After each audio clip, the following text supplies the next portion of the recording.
tardes, bienvenidos, bienvenidas a los que se van sumando. Ahora vamos a esperar un poquito a que sigan ingresando para comenzar. Si quieren ir Dale. dejando sus saludos en el chat, contarnos desde dónde nos están viendo, desde dónde están participando.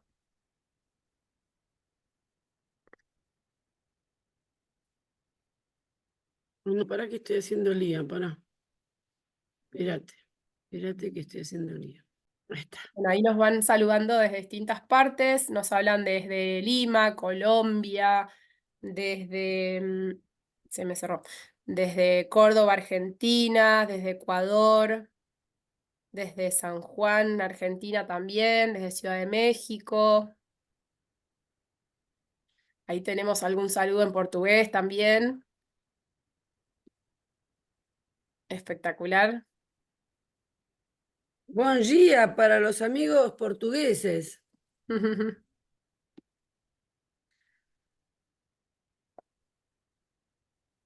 Espectacular, ahí siguen diciendo desde Córdoba, otros de Colombia, desde Mendoza, Entre Ríos, también desde Argentina. Bueno, dejamos un minutito más y ya comenzamos. Sale. Espérate que no sé por qué. Ahí pasa bien la diapositiva, ¿eh? Acá Sí, capaz sí, que pero pasa tengo. sola. No, es que. Para. eh, Espérate, dejo de compartir un No hay minutito mientras problema, que vale, no hay termina. problema. Porque me aparece como cortado, pero eso nada, vos no te preocupes.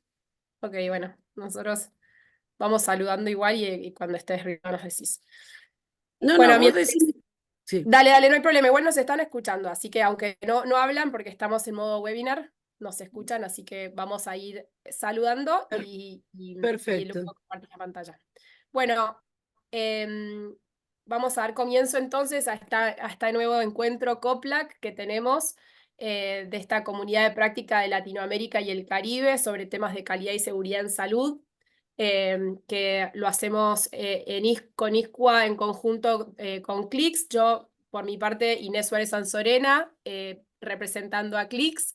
Voy a estar acompañándolos hoy y haciendo un poco de moderadora acá con Rita, que es nuestra estrella del día de hoy. La verdad es que es un placer tenerte, Rita.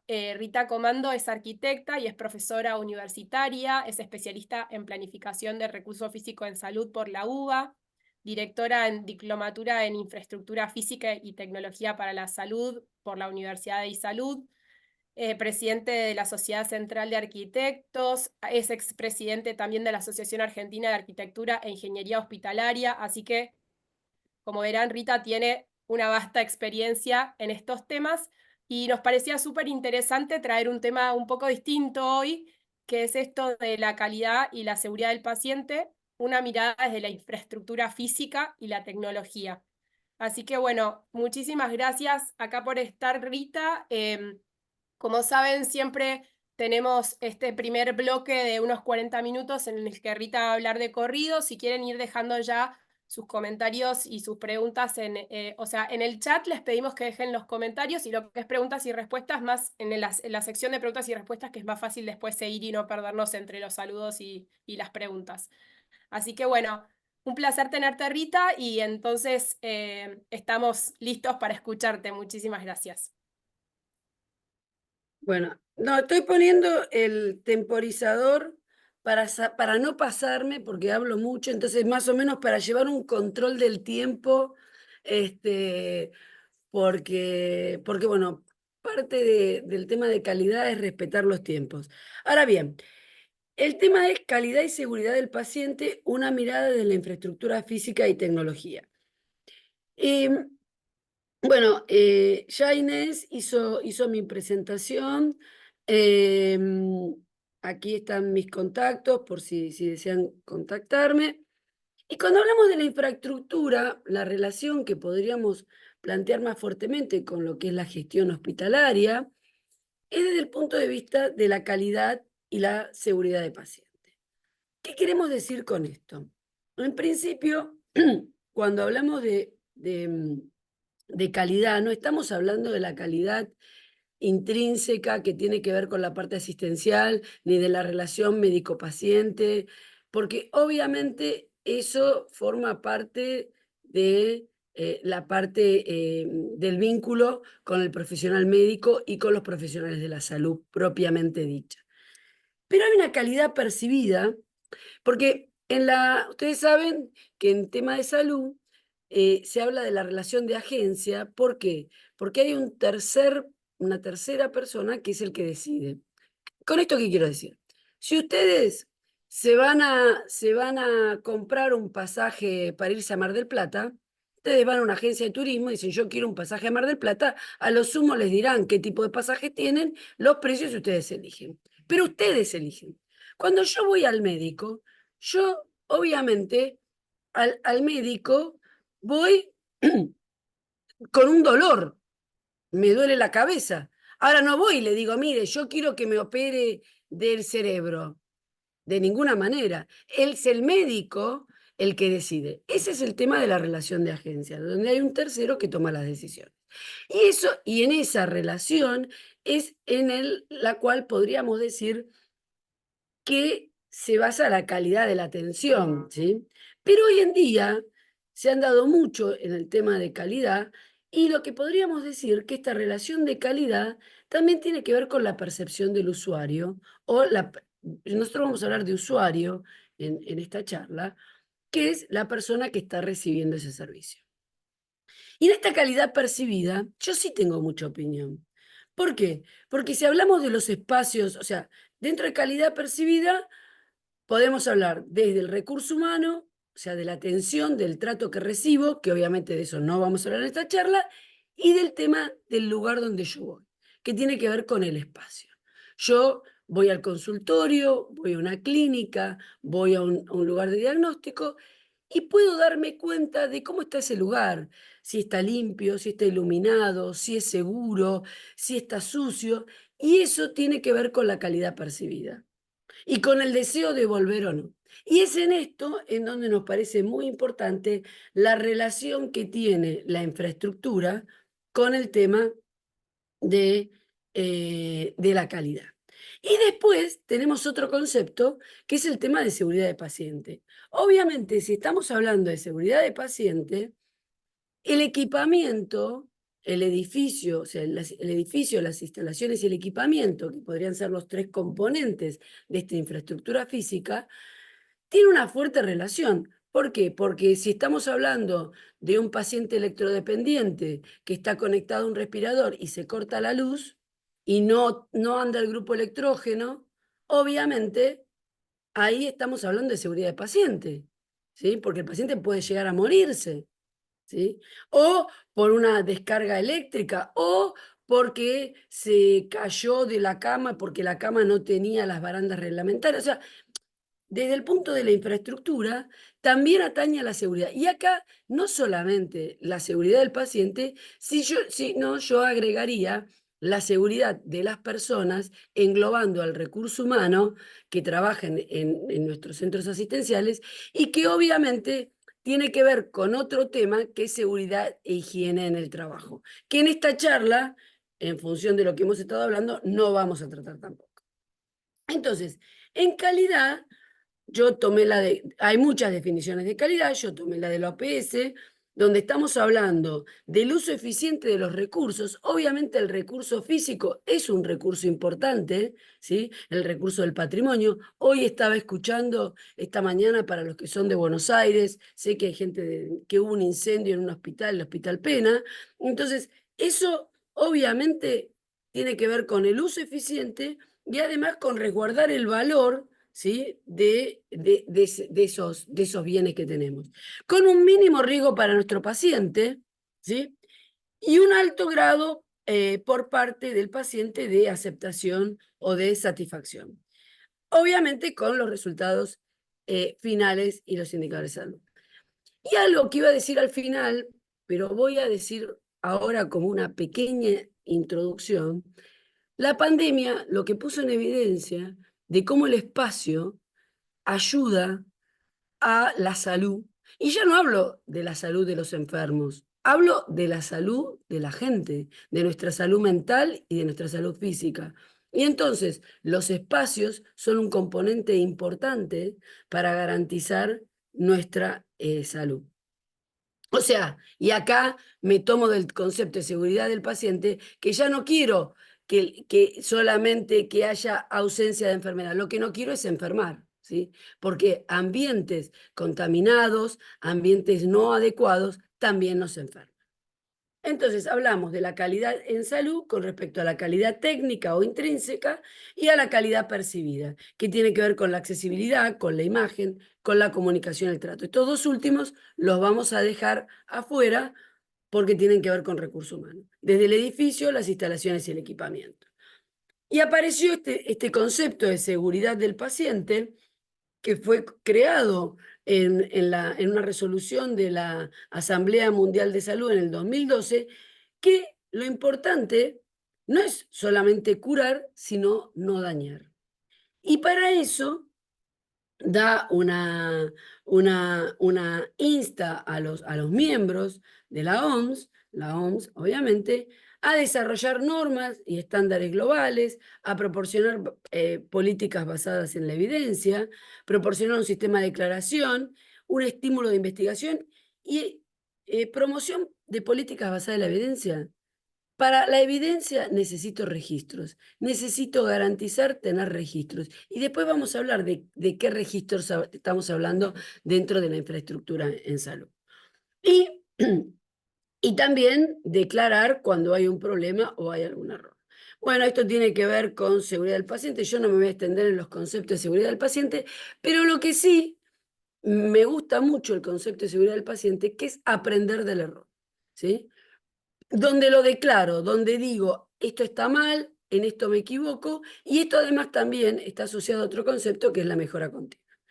Y hay otro concepto de seguridad que tiene que ver con un concepto que también desarrolló la OPS, pero esto tiene que ver con hospital seguro y cómo reacciona el hospital frente a una catástrofe de tipo natural.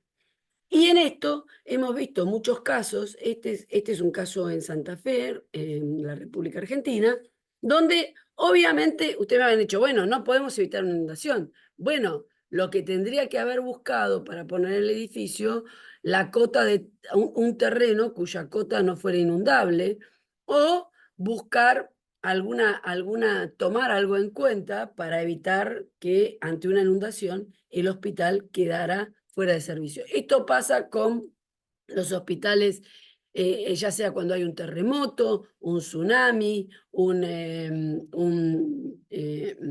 se llama? Un huracán, ¿sí? O una inundación. O sea, ¿qué significa el concepto de hospital seguro? Que el hospital, inmediatamente transcurrido este evento, queda o continúa en su disposición para atender a los pacientes. Nosotros podemos hablar de la evolución de tipología en la infraestructura en salud y la podemos clasificar en cuatro puntos muy interesantes, que son la tipología pabellonal, monobloc, sistémico y plan maestro.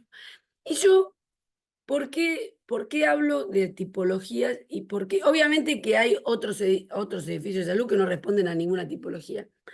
Pero esto viene a que estos han sido hospitales que han sido pensados como hospitales.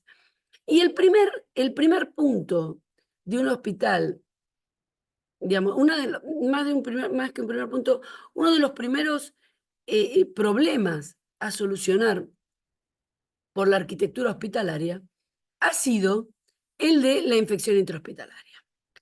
Y en ese sentido, voy a pasar una y después voy a volver. Fue la Academia de Ciencias Francesas tratando de buscar una solución para evitar las enfermedades infectocontagiosas, o sea, las enfermedades intrahospitalarias, perdón, que diseñó este modelo de hospital perfecto, que es el hospital pabellonado, en el cual en cada pabellón se atendía una patología. Y cada uno de estos pabellones, estamos hablando de este concepto desarrollado en el 1800 en Francia, en Argentina llegó a fines del 1800, ¿sí?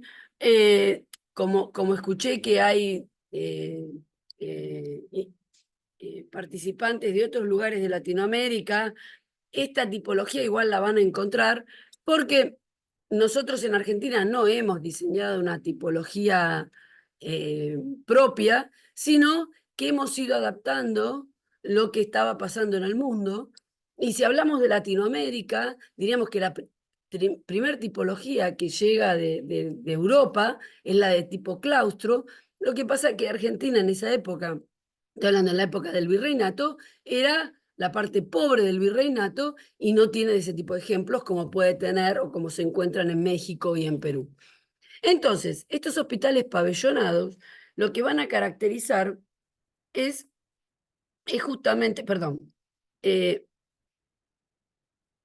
es el aislamiento social y sanitario del paciente. O sea, yo lo coloco prácticamente fuera de la ciudad, en su origen estaban fuera de la ciudad, en terreno fuera de la ciudad, obviamente que hoy con el crecimiento de las ciudades han quedado dentro de la trama urbana. En Argentina y en muchos lugares del mundo eran organizaciones caritativas, ¿sí? O sea, el hospital estaba, no existía lo que hoy conocemos como la enfermería, sino que estaba atendido por órdenes religiosas, porque en general en esos momentos, estamos hablando de fines del 1800 o antes, la verdad que no se podía hacer mucho, no había mucha tecnología o mucha información para poder hacer al paciente, inclusive no se sabía cómo se transmitían las enfermedades, y eso hizo que vamos a ver fuertemente la capilla, la casa de hermanas dentro de esta tipología. Ya como dijeran, perdón, pabellones separados por jardines, porque era muy importante, porque lo que también ayudaba a curar era el aire puro, la ventilación natural, el sol, ¿sí? Y, y tenía servicios de apoyo descentralizados. O sea, cada pabellón, cada uno de estos pabellones era en sí mismo un hospital, que tenía su laboratorio, porque el laboratorio era una mesada con un mechero y una pileta y un microscopio, tenía su quirófano, porque era un gran espacio en el cual estaban todos alrededor en gradas mirando cómo se estaba operando, y y también eh, tenía, bueno, la atención de consultorios, porque los pacientes estaban largos periodos internados para estudiar. Y de ahí también esta separación de lo que conocemos como hospitales de crónicos y hospitales de agudos. Lo que pasa es que prácticamente los hospitales de crónicos, gracias a un montón de, sobre todo de tecnología, tanto médica como de medicamentos, farmacológica, o sea, han desaparecido como concepto institucional. Y cuando hablamos de tipología, yo lo que quiero decir es, por ejemplo, aquí, en esta imagen, ¿ven el cursor señalando Sí, la sí, se ve imagen? perfecto. Ujú.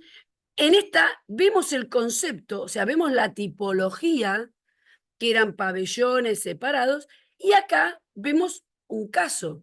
¿Y por qué los arquitectos usamos este concepto de tipología? Porque es como los médicos. Los médicos cuando quieren, digamos, aprobar un procedimiento para un tratamiento, ¿qué hacen? Estudian distintos pacientes, distintos casos, y juntan las cosas que tienen en común, y de ahí uno puede operar, no me refiero a operar en un sentido quirúrgico, sino en un sentido de funcionamiento, para hacer las modificaciones. Y esto es el concepto de tipología, ¿sí? Entonces, entonces estaba diciendo que este es el pabellón. Y fíjense qué importante, porque, y cómo todo en la vida vuelve, una de las cosas que tenían estos pabellones era la ventilación cruzada, porque tenían ventana y ventana, porque aquí se acomodaban las camas, y la idea era que como necesitaban aire puro, ¿sí? Porque los gérmenes se supone que estaban en unas miasmas que había en el aire, tenían que ir a los jardines que estaban bordeando a este espacio para garantizar que así se limpiaban. Luego apareció Florence Nightingale, una verdadera eh, visionaria y apasionada, que fue la madre de la enfermería moderna, que fue la que determinó durante la guerra de Crimea que había más pacientes que morían por la gangrena que por las balas del enemigo, y empezó a incorporar conceptos de higiene dentro de los hospitales. El tema de los ambientes aireados, el tema de la necesidad de lavarse las manos, ¿sí? Y acá vemos casos, yo traje todo casos de Buenos Aires, que es donde vivo, y acá fíjense que hablamos de la ventilación cruzada. Y yo cuando daba estas clases antes del 2020, hablaba de la ventilación cruzada como algo que optimizaba los conceptos de sustentabilidad, pero ya no como algo que tuviera que ver referenciado a la salud. Y fíjense ustedes que qué pasó en el 2020 con la pandemia. Empezamos a hablar otra vez de la circulación cruzada, de los ambientes ventilados y de la necesidad de ventana contra ventana para permitir esa circulación de aire. Y en ese sentido, las banderolas eran una gran ayuda porque permitían tener una circulación de aire para barrer el aire que era más pesado que va hacia arriba y no tener la corriente de aire de ser necesario. Como vemos, son edificios ladrilleros de planta baja y un piso, porque estamos hablando que prácticamente no había tecnología, ¿no? Acá vemos otro caso del hospital. Y después también tenemos lo que es el hospital monobloc. O sea, yo no voy a entrar en arquitectura porque no es el fin de esta clase, o sea, de la arquitectura academicística y ecléctica de finales del siglo XIX, con la introducción de los materiales como el hierro y el hormigón armado, se permite comenzar a subir en altura. Y esto hace que aparezcan otros modelos de hospitales, donde el hospital ya no necesita estar extendido en el terreno, sino que puede crecer en pisos. Y obviamente esto también tiene que ver con una relación de precio de la tierra. Obviamente en la ciudad, cuanto más en el centro estoy, más valiosa es justamente el suelo donde está ese edificio. Entonces podríamos decir que dentro de estos hospitales, yo voy a obviar, porque como hay gente de distintos países, todo lo que fue las obras sociales en nuestro país y la incorporación del Estado, pero sí en ese momento del mundo, estamos hablando década del 40, 50, estamos hablando después de la Segunda Guerra Mundial, lo que va a pasar son dos cosas muy importantes.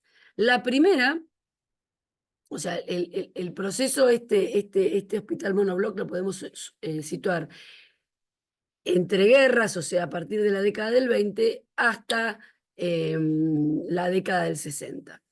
Y lo que sí podemos hablar es que en ese momento surgen conceptos como el estado de bienestar, surgen conceptos como, bueno, los derechos del hombre de 1950, cuando dentro de la Declaración de los Derechos Humanos lo que se plantea es que, es que la salud forma parte de ese derecho y el rol del Estado con relación a ese derecho.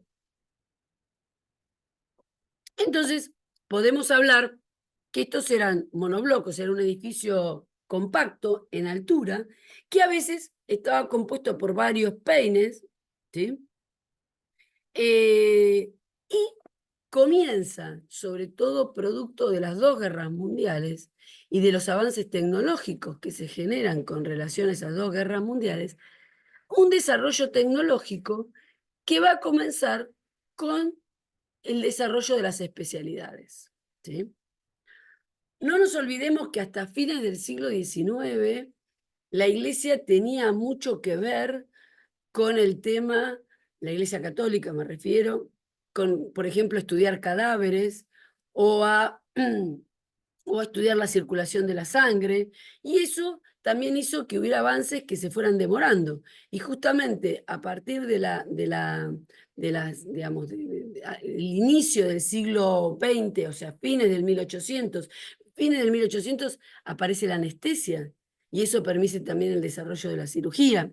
Bueno, yo no me quiero entender mucho en estas cosas porque, bueno, porque lo importante está, digamos, está planteado desde otra mirada. Entonces, estamos hablando de la evolución, ¿cómo se dice? De este hospital en altura, ¿sí? Y acá tenemos un arquitecto que fue Ramón Carrillo, muy conocido, y un arquitecto que realmente para nosotros hizo una diferencia sobre, él habló de la atención primaria en Argentina antes que la OPS desarrollara este concepto de atención primaria. Pero aquí vemos cómo son estos hospitales monobloc, donde se empieza a, como se dice, se empieza a centralizar servicios como laboratorio, porque yo no puedo tener un laboratorio en cada servicio porque hay mucho equipamiento. Se empieza a centralizar conceptos como la cocina, ¿sí? La cocina, el lavadero, todo lo que son los servicios. Y en la década del 60, un inglés, John Wilkes, va a desarrollar un concepto que es el de la arquitectura indeterminada. ¿Por qué? Porque todos estos avances tecnológicos hacían que necesitáramos cambios rápidamente. O sea, ponía un equipamiento y había que incorporar otro equipamiento, ese equipamiento quedaba viejo y había que renovarlo, y eso hizo que se pensara que el edificio tenía que permitirse rápidamente ser modificado. Y si estamos hablando de paredes de ladrillo, ¿sí? Donde yo tengo que poner ladrillo, poner revoque, esperar que seque, esto tiene su tiempo. Entonces, y además, otra de las cosas que se había observado era que ese crecimiento que empezaban a tener los hospitales, porque obviamente al incorporar más cosas necesitaba crecer esas expansiones, en estos edificios tipo monobloc o los pabellonados, que eran edificios que habían sido conceptualmente pensados como un edificio terminado en sí mismo, muchas veces empezaban a tener agregados no deseados o no buenos, digamos. Y en este periodo podemos hablar que aparece el concepto de la atención médica continua y empezamos a hablar de un sistema de atención de salud porque aparece más o menos a fines de los 50 la terapia intensiva. Ustedes dirán, ¿y qué tiene que ver la terapia intensiva? O sea, aparece tecnología.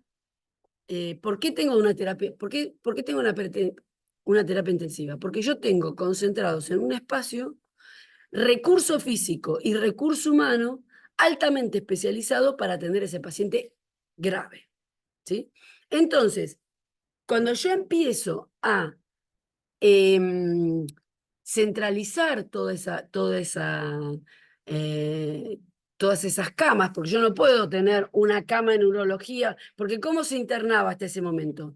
Hasta ese momento la complejidad estaba dada por la cantidad de camas, ¿sí?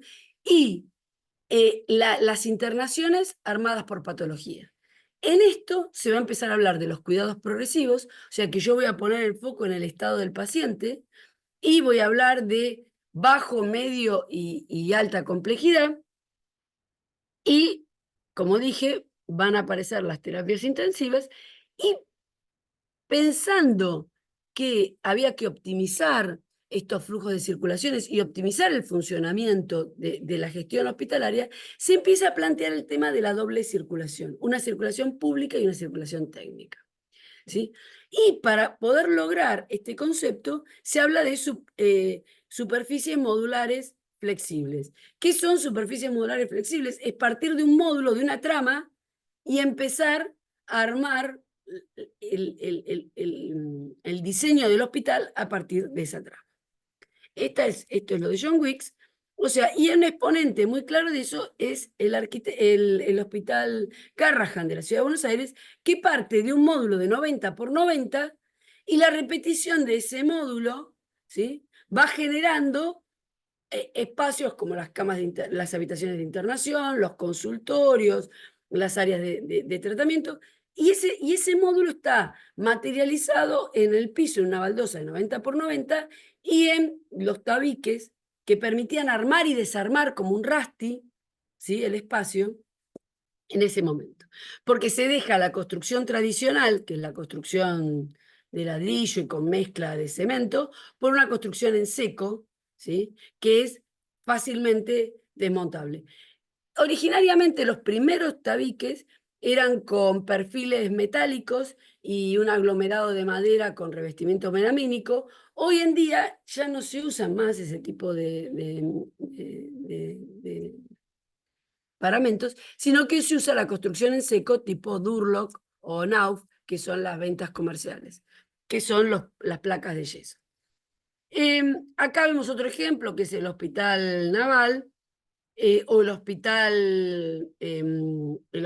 Fundación Favaloro, y algo muy, perdón, eh, vuelvo hacia acá y digo, una característica interesante que tiene el Naval, que hasta ahora habíamos hablado de los edificios extendidos en altura, perdón, extendidos en el suelo, y el Naval lo que arma también es funcionalmente el hospital, donde pone todo lo que tiene mayor flujo de pacientes en los pisos bajos, estoy hablando de consultorios, consultorios y todo lo que es imágenes y laboratorio. Luego corta con un piso donde tienen quirófano y a partir de ahí todas las zonas de internación. O sea que yo en altura voy manejando flujos de personal también. Y este Favaloro trae conceptos como, bueno, incorpora el doble vidrio para hacer aislante acústico, porque los pacientes quirúrgicos, esto es un hospital cardiológico, necesitan tranquilidad, entonces al necesitar tranquilidad y estar sobre una gran avenida, se coloca el doble vidrio como aislante acústico y se permite desmontar una de las placas que hay de carpintería sobre el frente. ¿Con qué idea? Con la de poder ingresar nuevo equipamiento mediante grúas desde el exterior. Porque ya estamos hablando en los 80, la necesidad de renovación de equipamiento es cada vez más fuerte. Y si nosotros, cuando yo empecé en salud, hablábamos de renovación de tecnología cada 20 años, cada 15. Hoy estamos hablando de cada 3 a 5 años. Y de hecho ustedes, este es el celular, obviamente no lo tienen 20 años, lo tienen 3, 5 ya, yo creo que casi nadie lo tiene 5 años. Pero vamos a poner un promedio de 3 años. ¿Por qué? Porque con los avances de la tecnología, la compatibilidad de los programas, la carga de la memoria, yo necesito cambiar. Obviamente, en un hospital yo no puedo decir que voy a cambiar el equipamiento cada 3, cada 5 años, porque me van a matar, me van a decir, tengo que tener un presupuesto inconmensurable. Obviamente que no va a ser en esa relación, pero sí yo tengo que tener un plan de equipamiento para hacer una renovación que me permita ir actualizando ese equipamiento. Si no, yo en un momento me voy a encontrar con un equipamiento obsoleto, todo el equipamiento. O sea, yo tengo que separar de mi presupuesto anualmente y decir, bueno, esto es para mantenimiento y esto es para renovación de equipamiento, ¿sí? Entonces, en el periodo que estamos, que lo podríamos situar a partir de fines de los 80, principios de los 90, y acá en Argentina, mejor dicho, en Buenos Aires, hubo un hospital que hizo como una bisagra, que fue la clínica, perdón, la maternidad suiza, que era un hospital que se había pensado para maternidad, y donde se incorporaron conceptos que no eran comunes con los conceptos de salud. Porque hasta ese momento era todo blanco, porque había tenía que ser fácil lavable, tenía que ser fácilmente lavable y todo tenía que ser como estéril, ¿sí?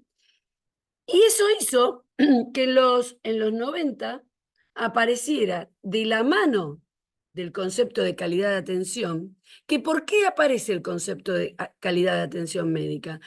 Porque los médicos empezaron a dar cuenta de los problemas de salud que tenía el paciente, que tenía mucho equipamiento que los rodeaba, mucho equipamiento, mucha tecnología que los rodeaba, pero igual no mejoraban, porque le faltaba otro ingrediente que era la relación humana.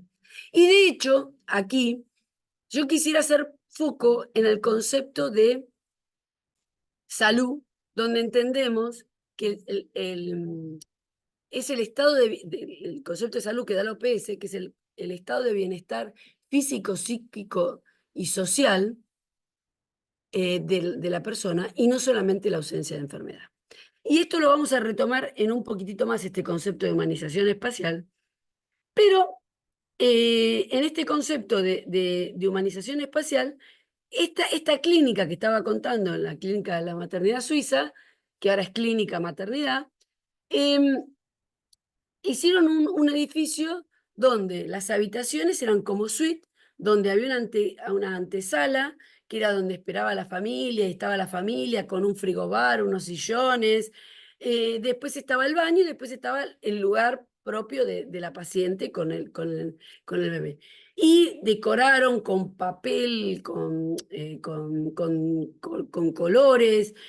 Había un portero que abría la puerta y recibía a las personas que llegaban. O sea, incorporaron otros conceptos y realmente tuvo tal éxito, pero tal éxito, que enseguida todos, primero fue muy criticado porque se decía que la salud no pasaba por tener color o por tener determinado equipamiento, pero sí demostró que eso, primero, era lo que la gente quería y era un tema que a la gente le hacía bien. Otro concepto actual es el de sustentabilidad, y este concepto para mí es muy importante porque en el concepto de salud hoy hay muchas enfermedades asociadas a indicadores por el tema del cambio climático y por cómo este cambio climático está afectando la salud de las personas. Entonces es importante que lo tengamos en cuenta. Y también este concepto de confort de paciente. Acá vemos el Albert Einstein y fíjense cómo está el ambiente trabajado de una manera. Uy, me fui al diablo con el tiempo. No, Veo que... estábamos muy, o sea, yo estaba por avisarte, Rita, pero estamos bien todavía, no hay problema. Si querés, Pero estamos... quizás como pensar en... Estamos muy enganchados escuchándote por eso, pero... no, no, pero tengo que ponerle pila, porque voy recién... Bueno, otro concepto que apareció fue el de la historia y el patrimonio y la relación como individuos, y eso tiene que ver con el tema social, de la importancia de que los edificios nos refieren a nuestra historia, así como agarramos una foto y veo a mi abuela y me acuerdo de mi historia personal. Un edificio me retrotrae a mi lugar, a mi espacio, a mis orígenes. ¿Sí? Bueno, acá vemos un caso de un edificio, de una clínica que se recicló en los 90 con una imagen de los años 20, o sea, del Art Deco. Este caso es interesante porque es un hospital que era un viejo hospital pabellonado, y se recicla dejando una parte que era patrimonio. Nosotros tenemos declaratoria de patrimonio histórico, era patrimonio histórico, y se le agrega todo un edificio, ¿sí? Y no solamente era patrimonio histórico el edificio, sino algunas de las especies arbóreas, porque una la había plantado Sarmiento. Bueno, no me voy a entrar en esos detalles porque yo sé que no tiene que ver con esta charla. Un tema que hablamos de sustentabilidad, o sea, tenemos por un lado que hoy en día hablamos de la valorización del patrimonio, o sea, de los edificios, como referentes, porque el hospital es un gran referente de la comunidad.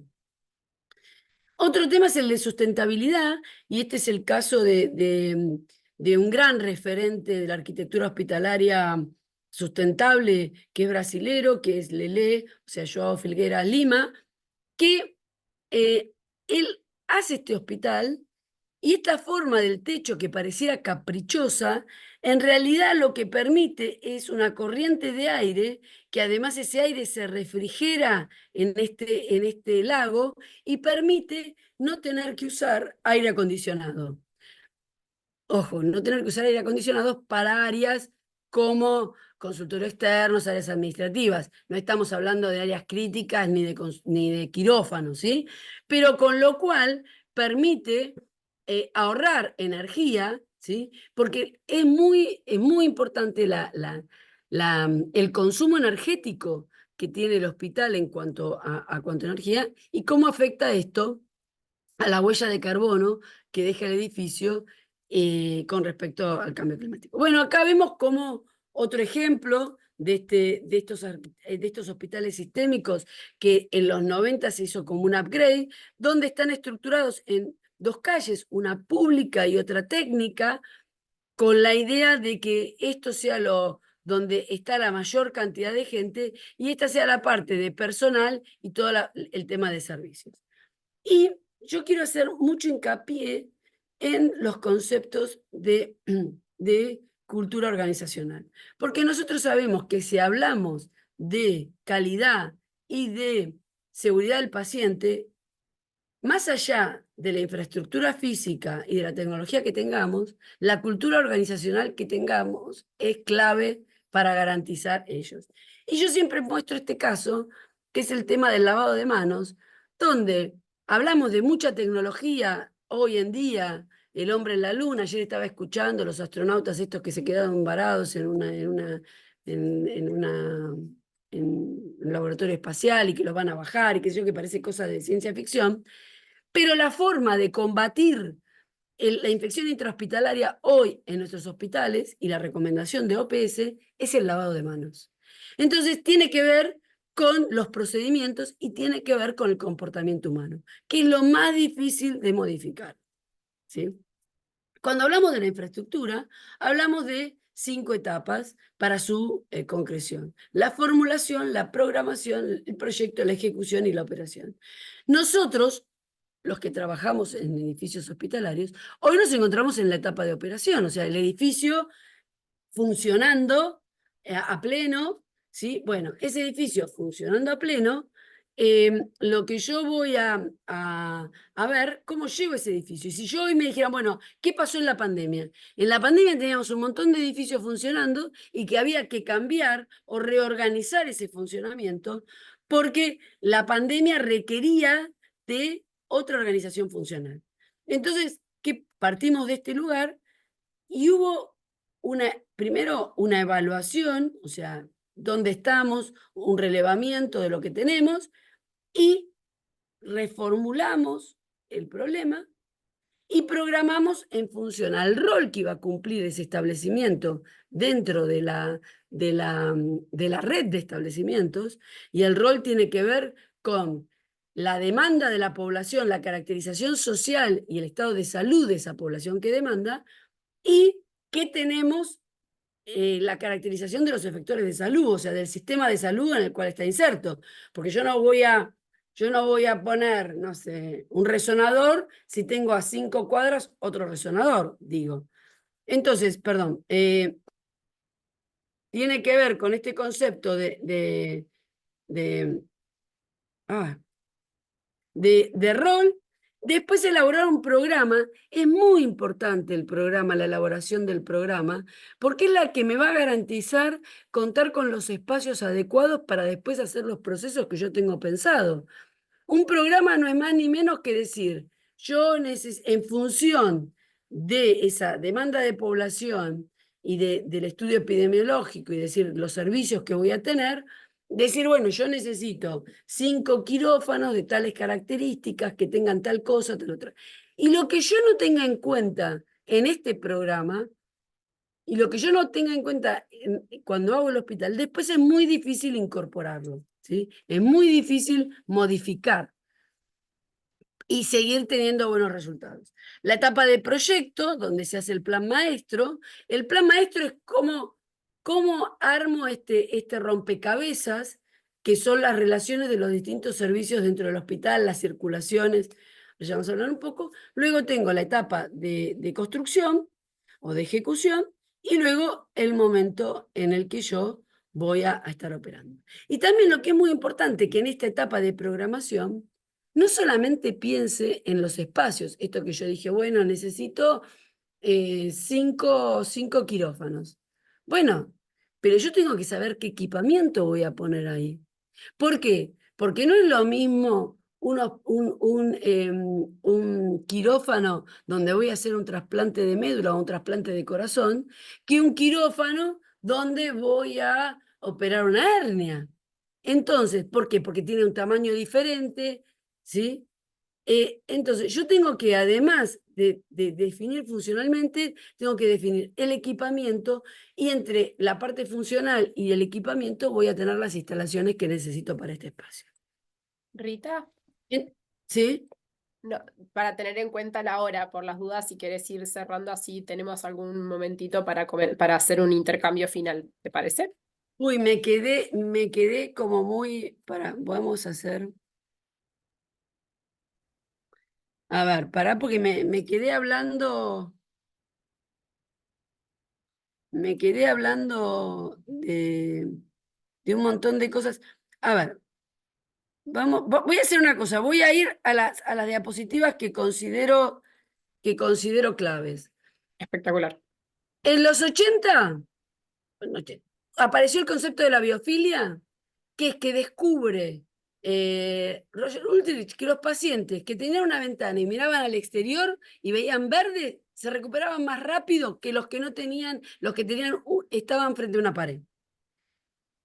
Luego la gestal y las teorías psicológicas empiezan a indagar y descubren que el color, la forma, las texturas impactan sobre las condiciones humanas. Y eso se verifica a partir de lo que es la neurociencia, que aparece en la década de los 90, que lo que permite son mapeos cerebrales, que permite evaluar reacciones del paciente frente a esas reacciones. Entonces, hoy en día sabemos el efecto que nos generan los espacios, los colores, la luz, el ruido, ¿sí? A través de esos mapeos cerebrales. Yo esto lo voy a pasar rápidamente porque no quiero. eh, en Argentina, por lo menos, cuando hablamos de los edificios para la salud, estamos hablando que hay eh, instrumentos obligatorios de evaluación y elementos voluntarios. Los voluntarios son las acreditaciones y certificaciones que todos conocemos, pero hay obligatorios que son presentación de planos, habilitaciones. Esas presentaciones de planos se hacen en las direcciones, en los ministerios de obras públicas, desarrollo urbano, no sé cómo se llamará en su jurisdicción, y hay dos partes, un componente que tiene que ver con el edificio y otro con salud. O sea, una parte la habilita la parte constructiva, que lo hace con cualquier edificio, sea una escuela, un estadio, lo que sea, y otro que tiene que ver con el uso propio de salud. Y que además no solamente me habilita, sino me dice, ¿qué me habilita? Me habilita un centro sin internación, me habilita un centro con internación de alta complejidad, etc. Entonces, esto es muy importante porque es el piso del cual partimos hacia la calidad. Nosotros, y ustedes van a ver cualquier acreditadora de calidad, como puede ser la John Commission, puede ser Plantry, o cualquiera de los sistemas que ustedes elijan de aseguramiento de calidad, van a ver que lo primero que le dice es el cumplimiento de la normativa vigente. O sea, ese es el piso que no podemos negociar. O sea, yo no puedo hablar de calidad y tener una instalación eléctrica fuera de norma o tener condiciones inadecuadas de ventilación. ¿Sí? Eso es clave. Eso es clave. Eh, entonces, dentro de los conceptos que manejan las acreditadoras para hablar de calidad y seguridad del paciente, uno tiene que ver con el concepto de seguridad, ¿sí? Que los americanos usan dos palabras, safety y security. Safety tiene que ver con seguridad e higiene y security tiene que ver con vigilancia, con seguridad de bienes, de antirrobo. Entonces, es importante, primero, seguridad e higiene. Seguridad y higiene en el trabajo es algo que nosotros tenemos reglamentado desde, digo nosotros en Argentina, desde el 78 con la Ley de Seguridad y Higiene en el Trabajo, mejor dicho, la Ley del 78, la reglamentación del 79, y lo que nos garantiza que si cumplimos con esa ley, vamos en cuanto a seguridad eléctrica, seguridad de incendio, seguridad ascensores, o sea, todo, ¿por qué? Porque protege al trabajador. Porque, como decía antes, es tan importante la seguridad del paciente como la seguridad del trabajador. Porque yo no puedo tener seguridad del paciente si mi trabajador, y cuando digo mi trabajador me refiero desde al médico hasta el último peón de patio del hospital, o sea, a todo el mundo no lo tengo en condiciones seguras, ¿sí? Y después la protección de bienes que tiene que ver con el tema de antirrobo. Perdón, y contar con materiales. Además, otra cosa importante que tenemos es todo en el hospital. Tenemos materiales que pueden ser contaminantes o materiales peligrosos, como todo, por ejemplo, lo que es la parte de medicina nuclear, manejo de radioisótopos, y también todo lo que tiene que ver con medicamentos, o mismo el equipamiento, con las radiaciones que genera el equipamiento. Entonces, yo tengo que manejar y manipular esos materiales peligrosos en condiciones adecuadas.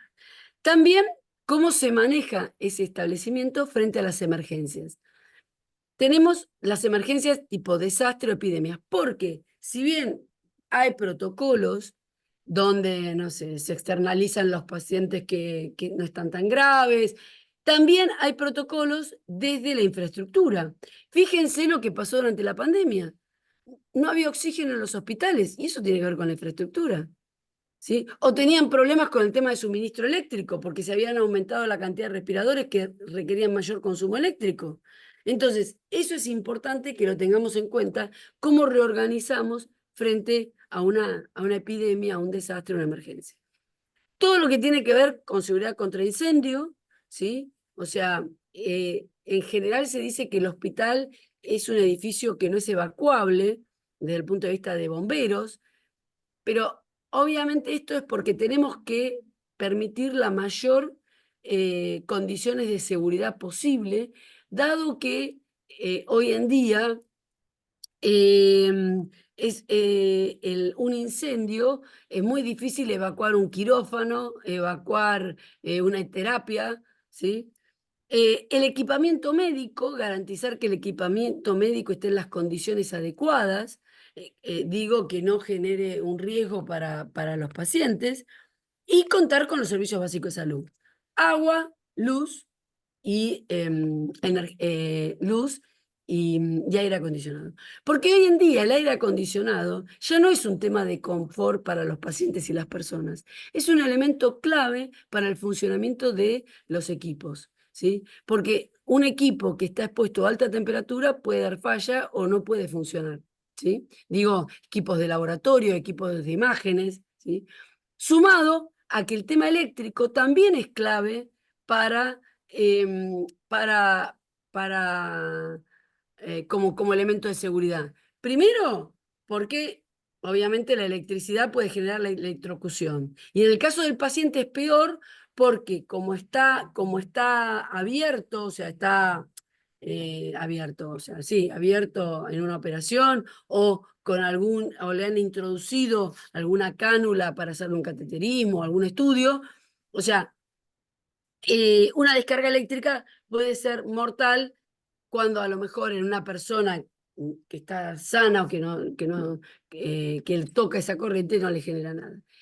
Entonces, en arquitectura para la salud hay la reglamentación de la EA, que es una reglamentación, nosotros decimos AEA porque es la Asociación Electrotécnica Argentina, pero esta reglamentación existe en la mayoría de los países con otros nombres, que es especial para salud, que nos plantea, primero que tiene que haber un grupo electrógeno, porque la luz, como tenemos pacientes eh, electrodependientes, tiene que funcionar constantemente. Y por otro lado, tiene que haber un tablero aislado de tierra. ¿Por qué? ¿Qué es esto? Yo en mi casa, ¿qué tengo? Si toco algo y me da corriente, tengo un disyuntor que me corta la luz. Yo en el hospital no puedo tener un disyuntor, porque yo me corta la luz a mí, que estoy paciente, y se la corta al de al lado y al de al lado.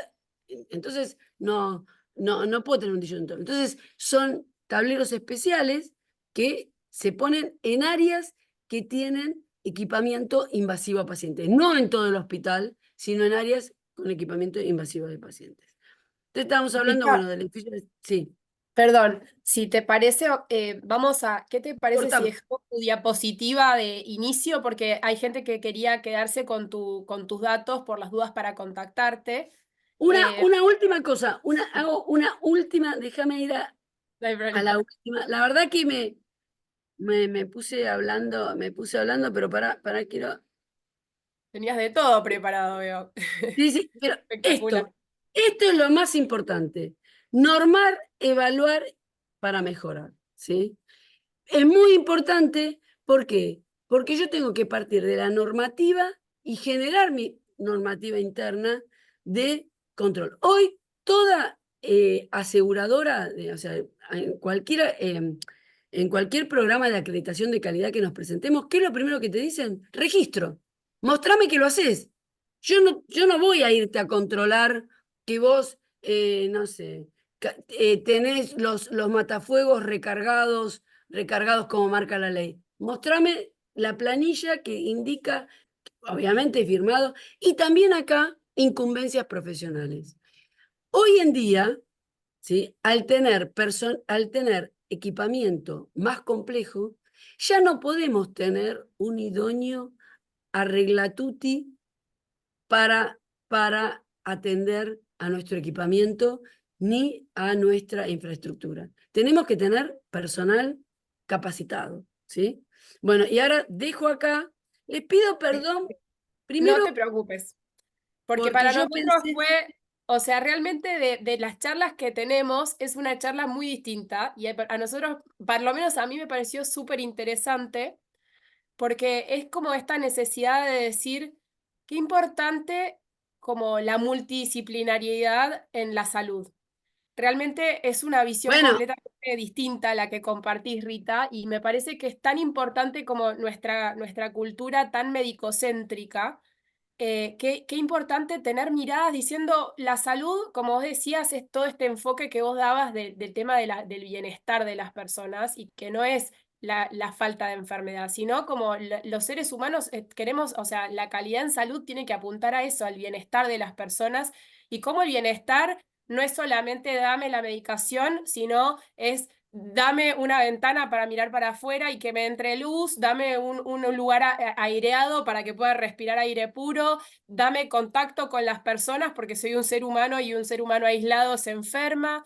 Entonces, realmente es súper interesante todo esto que has comentado y todo, o sea, y cómo la importancia de cuánto a veces uno piensa en la tecnología y el dinero y la cosa tan compleja, o sea, obviamente que todo eso también es súper importante, obvio, pero a veces nos vamos olvidando de cosas tan básicas como lo que decías. Abramos la ventana, lavémonos las manos, porque si no tenemos asegurado eso, es como, es terrible. Y también súper interesante todos estos conceptos que traías de decir qué importante que los espacios estén pensados como no solamente, o sea, la arquitectura en cuanto a los ladrillos, sino en cuanto a la iluminación, en cuanto a los colores, en cuanto al flujo, o sea, esto que contabas de edificios en donde están ubicadas los lugares de mayor circulación en la planta baja y luego se van como los demás arriba a menor circulación, o sea, cómo desde los espacios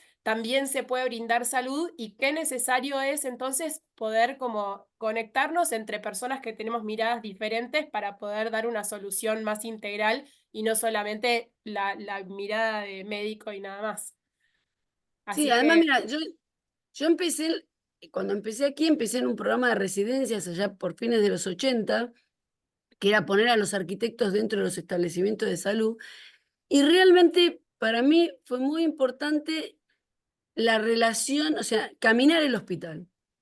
Caminar el hospital es clave para entender cómo funciona y sobre todo pensar que si la gente que trabaja dentro del hospital no se siente bien, no está conforme, no se siente segura, no vamos a lograrlo eso traspasarlo al paciente. Totalmente. Entonces, es muy importante garantizar la seguridad del personal primero y obviamente la del paciente después. Y protocolarizar y trabajar en general procedimientos y rutinas, así como los médicos tienen protocolos para las enfermedades, para el mantenimiento, para garantizar que todo funcione adecuadamente. Porque si nosotros le hacemos el service anualmente a nuestro auto, a todo lo que sea mecánico, hoy en día electrónico, le tenemos que hacer un service también.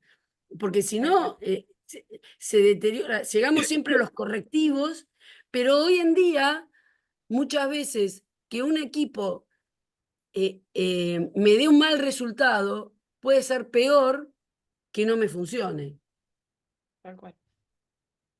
Bueno, Este, Rita, te agradecemos muchísimo toda tu perspectiva, tu conocimiento, toda esta, o sea, es súper interesante tener en cuenta cómo ha sido la evolución de estas cosas y cómo cuando la gente o sea, tiene la experiencia, se sienta a pensar y se pone como al servicio de lo que vos decías, pensar en los que van a trabajar ahí, los que van a ser atendidos, cómo todo puede mejorarse. Así que bueno, muchísimas gracias. Gracias a todos los que nos acompañan hoy. Como saben, nuestras charlas están siempre grabadas, así que podrán volver a consultar, a poder verlas nuevamente en otra oportunidad si quieren. Acá Rita nos deja generosamente su contacto. Y bueno, por mi parte, también thank you very much, Luke, que hoy nos acompaña Luke desde lo técnico. Y bueno, un placer y desde mi parte los saludo acá desde Argentina. Hasta la próxima. Gracias, Rita, y gracias a no, todos. gracias a ustedes y cualquiera, bueno, que tenga interés en profundizar algo más, me escribe y con gusto charlaremos. Gracias por la Bueno, invitación a participar de este encuentro. muchísimas gracias. Adiós. Chao, hasta luego.